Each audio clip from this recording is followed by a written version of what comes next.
खालापूर विधानसभा मतदारसंघ सुरुवातीला बघूयात कोण नेमके उमेदवार होते आणि कोण बाजी मारताना दिसतंय। नक्कीच कर्जत खालापूर मतदारसंघामध्ये आपण बघू शकतो उमेदवार सुधाकर घारे अपक्ष उमेदवार आणि महेंद्र थोरवे शिंदे गटाचे उमेदवार। तर संभाव्य आमदार आपण बघतोय अपक्ष आहेत, अपक्षाला इकडे संभाव्य आमदार आपण म्हटलेला आहे आणि त्यामुळे आता शिंदे गटाला ही निवडणूक भारी पडणार, ही जागा भारी पडणार असं एकूणच चित्र बघायला मिळतंय। सेजल, निश्चितच कर्जत खालापूर हा जो मतदारसंघ आहे या ठिकाणी नेहमीच बंडखोरी होत असल्याचं बघायला मिळतं। परंपरागत बंडखोरी होते, मात्र यंदा सुधाकर घारे हे जे आहेत ते अजित पवार यांच्या राष्ट्रवादीमधून त्यांनी बंड केलेलं होतं आणि ते आता अपक्ष निवडणुकीच्या रिंगणात उतरले आणि संभाव्य आमदार होण्याची देखील शक्यता आहे। मात्र नेमकं असं का होतंय, का सुधाकर घारे यांना जनतेने कल दिलेला आहे, जाणून घेऊयात आमचे प्रतिनिधी मयुरेश कडाव यांच्याकडून।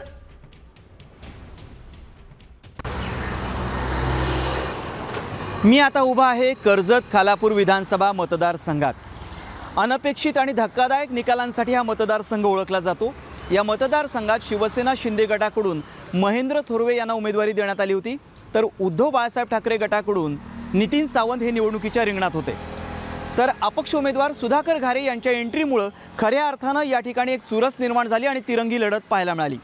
महेंद्र थोरवे यांनी मागच्या वेळी अनपेक्षितपणे विजय मिळवत सुरेश लाड यांना पराभवाचा धक्का दिला होता, मात्र यावेळची निवडणूक महेंद्र थोरवे यांच्यासाठी आव्हानात्मक असल्याचं पाहायला मिळालं। कारण उद्धव बाळासाहेब ठाकरे गटाचे नितीन सावंत यांनी निष्ठावान या मुद्द्यावरती ही निवडणूक लढवली। कार्यकर्त्यांची एक फळी त्यांच्यासाठी राबताना दिसून आली, त्यामुळे महेंद्र थोरवे यांना याचा कुठेतरी फटका बसू शकतो। दुसरा महत्त्वाचा मुद्दा म्हणजे राष्ट्रवादीचे नेते सुनील तटकरे आणि महेंद्र थोरवे यांच्यातला संघर्ष, यांच्यातलं वैर हे सर्वश्रुत आहे, त्याचा देखील कुठेतरी महेंद्र थोरवे यांना फटका बसू शकतो। या निवडणुकीतले आणखी एक महत्त्वाचा मुद्दा तो म्हणजे अपक्ष उमेदवार सुधाकर घारे। सुधाकर घारे यांनी 2 ते 3 वर्ष या मतदारसंघाच्या बांधणीसाठी घातली। त्यांचे कार्यकर्ते जोमानं काम करताना दिसून आले, तरुणांची एक फळी त्यांच्या पाठीशी उभी राहिलेली दिसून आली।